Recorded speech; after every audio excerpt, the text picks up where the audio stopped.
ini terima besok lulus kan gitu kan. Butuh waktu. Nah 4 tahun ini gimana? Itu juga belum ngomong jumlah kebutuhan. Mungkin jumlah kebutuhan itu akan baru tercapai dalam 20 tahun mungkin. Nah terus selama 20 tahun itu gimana? Mau dibiarin gak ketolong meninggal aja? Atau apa nih emergency exitnya? Itu maksudnya. Ini kan emergency exit. Ngomongin emergency exit. Maksudnya jangka pendeknya apa yang mau diambil langkahnya. Nah setahu saya juga, korek me if I'm wrong ya. Setahu saya juga program ini pernah dilakukan di beberapa negara lain yang punya masalah ketertinggalan yang sama. Gitu. Dan ternyata bermanfaat, menolong. Walaupun tentu tidak akan semua case ketolong gitu. Jadi jangan digeneralisir. Nah, cuma yang saya sayangkan apa? Berita yang di blow up oleh sebagian oknum yang keberatan dengan masalah ini ya. Berita yang di blow up adalah seolah-olah dokter umum boleh mengerjakan sesar. Udah itu aja tuh. Berhenti di situ. Enggak nyinggung masalah di mana, kondisinya seperti apa, kapan. Ya enggak nyampe ke situ pembahasannya, bukan sebagai emergency exit gitu. Itu yang saya ngeliat nih Kak, pemberitaan jadi enggak berimbang nih. Ya, terus dan ini dikerjakan oleh maaf nih beberapa dokter-dokter senior juga yang sengaja mengangkat ini jadi supaya jadi bumerang buat menteri gitu. Ya, dalam hal ini saya membela Menkes ya. Dalam artian karena bukan itu yang disampaikan gitu, tapi orang jadi salah nangkep. Akhirnya netizen sebagian yang nggak paham pun jadi emosi gitu. Ya gila masa gue mau melahirkan yang handle dokter umum ya sama. Kalau Anda mikirnya di kota besar, di mana fasilitas masih banyak dokter objin, dokter yang lebih capable gitu ya. Ya nggak mungkin lah dokter umum ya. Dan tidak layak diberikan kompetensi itu ke dokter umum gitu. Karena memang bukan bidangnya, nggak ada kompetensinya gitu. Tapi kalau di daerah, di ujung Papua sana ya, terus di kota-kota yang memang nggak terpencil, terjauh ya, nggak ada tenaga nakes yang siap terbang ke sana, tapi di sana ada dokter umum yang udah standby beberapa tahun yang lalu gitu. Itu yang dimanfaatin, itu maksud program itu yang saya tangkap ya. Itu yang saya tangkap. Jadi sebenarnya niatnya baik, sialnya di blow up, jadi seolah-olah Menkes mau suruh dokter umum bisa mengerjain sesar, padahal bukan itu. Bukan, nggak mungkin di Jakarta tiba-tiba ada dokter umum ngerjain sesar, bukan itu ya. Di kota Medan tiba-tiba nggak mungkin. Ya, bukan itu maksudnya. Oh, ada yang bilang bikin aja sekolah permuda, sekolah yang ngajar siapa? Ya. Yang ngajar siapa? Dokter umum tidak mampu mau sekolah lagi, mau ngambil segala macam, tentu arahnya ke sana. Tapi pertanyaannya yang ngajar siapa? Jadi bikin sekolah kedokteran itu nggak segampang. Ya udah bikin buka nggak segampang itu. Ya, itu semuanya kan perlu siapa yang ngajar. Terus kemampuan ngajarnya, kapasitasnya berapa orang? Gurunya 2, terima 20 kan nggak mungkin. Gitu. Ini bukan kayak ngajar anak SD gitu. Kalau SD kan duduk di kelas ngobrol satu arah masih mungkin. Kalau ini nggak bisa gitu. Jadi memang tidak semudah yang netizen pikirkan. Ya. Jadi tentu upaya membangun sekolah, upaya perluasan prodi itu sudah dikerjakan loh setahu saya sama Menkes. Makanya sekarang beliau kan menggagas ide hospital base. Hospital base itu maksudnya supaya mempercepat proses penerimaan dokter spesialis di rumah sakit gitu. Jadi orang kerja sambil dibayar, sambil sekolah, itu konsepnya hospital base.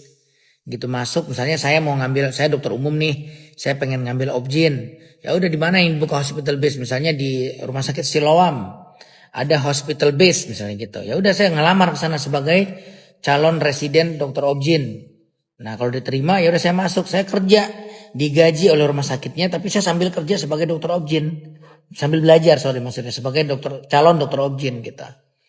Nah setelah programnya 4 tahun misalnya atau 5 tahun ikut ujian nasional dinyatakan lulus baru saya sah sebagai dokter objin. Kira-kira kayak gitu ya.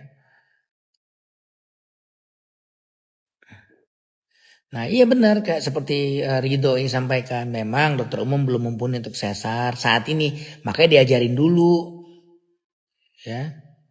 Gitu. Diajarin dulu, itu pun juga diajarin dulu, bukan berarti hari ini dikeluarin perpunya besok langsung ditangani sama dokter umum yang nggak punya background pelatihan gitu.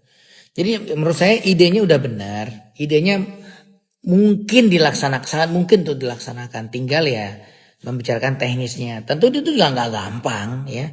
Teknisnya juga nggak gampang. Ngajarin dokter umum berapa lama, terus memastikan dia benar-benar bisa ngerjain itu tuh nggak mudah gitu. Ya, so kayak gitu itu tanggapan saya masalah apa namanya urusan dokter objin yang sesar dokter umum ya. Jadi kalau saya menyambut idenya, cuma memang harus dipikirkan detail teknisnya seperti apa. Ya, dan ini bukan program baru. Jadi kalau sekarang pada teriak-teriak, wah nggak bisa nih gini lah dulu. Kenapa dulu diam-diam aja gitu, ya kan? Ini kan bukan baru lahir. Sekarang justru si Pak Budi tuh ngelihat ini karena dulu pernah ada kok sekarang jadi nggak ada gitu, ya. Padahal problemnya belum selesai, kan gitu. Jadi make sense sebenarnya yang disampaikan gitu. Nah itu yang kedua. Yang ketiga masalah dokter gigi di pelosok-pelosok yang nggak ada terus mau ngelatih tukang gigi. Nah ini mungkin kalau ini saya mungkin agak kurang sependapat ya. Saya tidak setuju dengan Pak Budi. Ya ide ini mungkin agak lebih sulit buat saya bisa terima karena backgroundnya beda. Kalau dokter umum melakukan sesar backgroundnya masih sama-sama medical. Ya masih satu background. Cuma masalah kompetensi tambahan, kemampuan lebih detail gitu. Which is dokter objin kan juga backgroundnya dari dokter umum dulu gitu. Cuma ya pelatihannya 4 tahun. Ya pendidikannya 4 tahunan gitu. Tapi kalau dokter yang tadi dokter umum mau dilatih buat sesar doang kan cuma beberapa bulan. Nah, tapi beda dengan tukang gigi ke dokter gigi. Ya, kalau ini saya nggak setuju Pak Budi ya, karena backgroundnya beda. Gitu. Jadi mau tidak mau memang harus diupayakan bagaimana dalam tanda kutip nge-push dokter gigi supaya mau ke perifer gitu, supaya nggak numpuk di kota-kota besar. Nah ini yang mungkin maaf ya teman-teman dokter gigi tidak menyenangkan nih idenya. Tapi ya namanya juga ide disampaikan aja, perkara nanti dikerjain atau enggak urusan lain ya. Tinggal diomongin teknisnya. Tapi dokter gigi digantikan fungsinya walaupun sebagai emergency exit oleh tukang gigi ini agak sulit ya. Agak sulit karena ya itu tadi backgroundnya beda gitu. Kalau ngajarin dokter umum sesar ya karena dia udah belajar ilmu dokter secara general bahasanya masih nyambung gitu ya. Tapi kalau tukang gigi nah background dasar keilmuan yang nggak ada nih sulit ya gitu. Kalau urusan skill cara cabut-cabut doang mah nggak usah tukang gigi, tukang sapu juga bisa diajarin gitu ya. Kita juga waktu kecil nyabut gigi saya masih ingat saya cabut gigi pakai benang ditarik gitu ya. Ada yang ngiketin ke pintu ditarik giginya lepas gitu. Tapi kan bukan itu yang mau kita kembangin gitu. Ya oke Pak Budi jadi fair ya. Yang ada yang saya setuju ada yang saya nggak setuju gitu. Udah ya. Tukang gigi nggak ada izinnya, orang dia tukang ya, bukan dokter gitu, jadi nggak ngelapor gitu, nggak ada instansinya. Nah itu menurut saya. Terus sekarang kita ngebahas tentang apa lagi nih? Yang masalah kolegium. Ini pelik sih ya. Sadar betul bahwasanya pendidikan itu nggak mudah, tidak mudah pendidikan itu ya. Makanya apresiasi tinggi banget buat teman-teman guru-guru yang mau meluangkan waktu buat ngajar. Itu luar biasa sih. Nah tapi kita juga perlu menyadari bahwasanya dunia ini berkembang terus. Sistem ini bukan nggak ada sesuatu yang baku yang harusnya pelan-pelan terbuka dengan hal-hal baru gitu ya. Nah jadi untuk urusan kolegium ini sebenarnya karena dulu berjalan sendiri ya. Nah sekarang dari Kemenkes kan pengen disentralisasi di bawah Kemenkes. Sebenarnya ya idenya sah-sah saja ya, ini cuma masalah lalu lintasnya aja kan. Sah-sah aja, cuma memang saya ngelihat ya entah kenapa karena memang saya ngelihat sebenarnya problem utamanya ini adalah Kemenkes versus ID sih sejujurnya. Ya. Dan beberapa orang-orang yang aktif di ID mungkin aktif di dunia pengajaran gitu ya. gitu, atau isunya merebak jadi melebar kemana-mana gitu.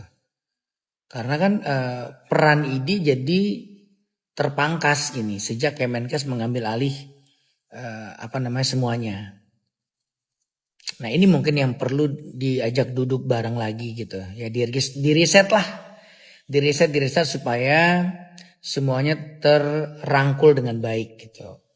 Nah upaya-upaya ini saya sendiri pernah ya, waktu era Pak Budi Menkes yang periode pertama sebelum yang kedua ini, kebetulan waktu itu saya lagi terlibat membantu untuk urusan estetik.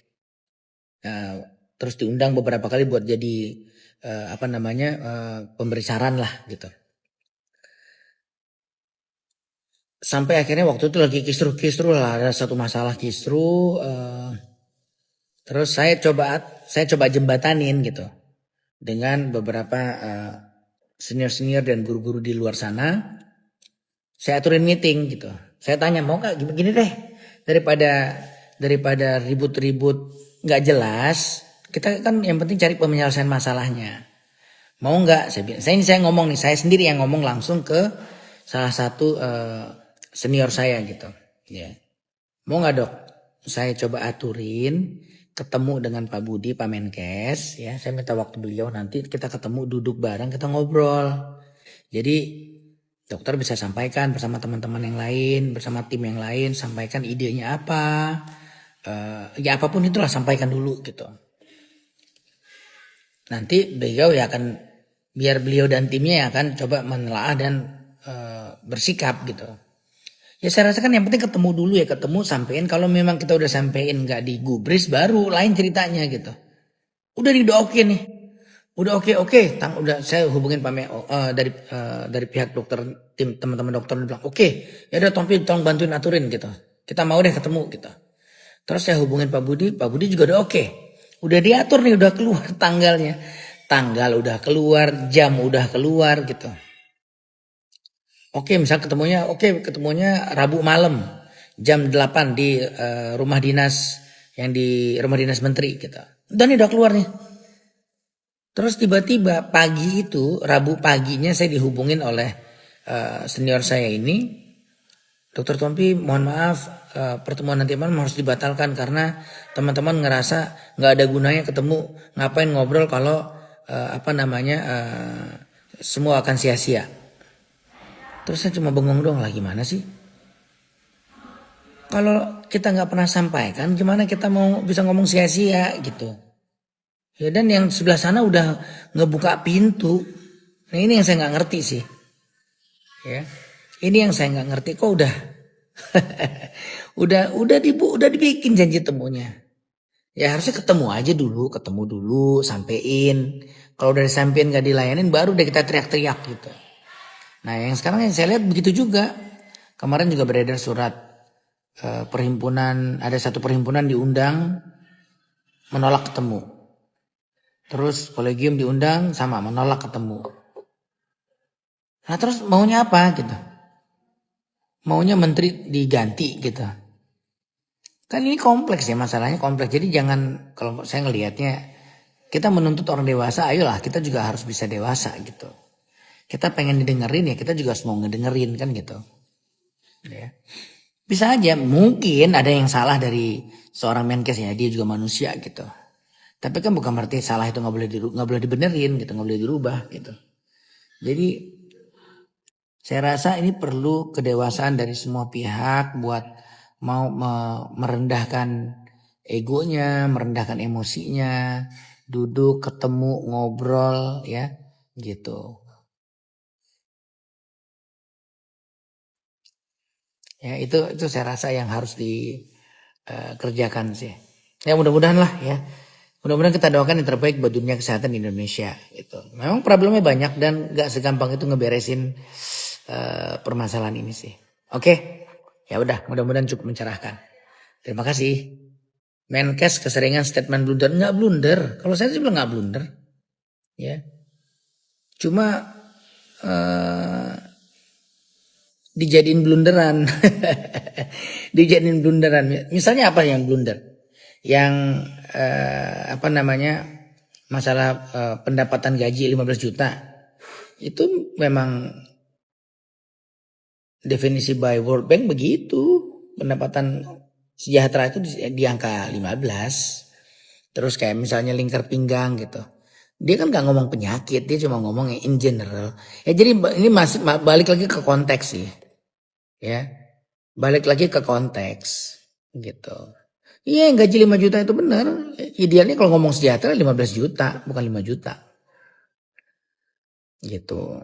Ya, balik lagi ke konteks lah. Semuanya balik ke konteks. Ya.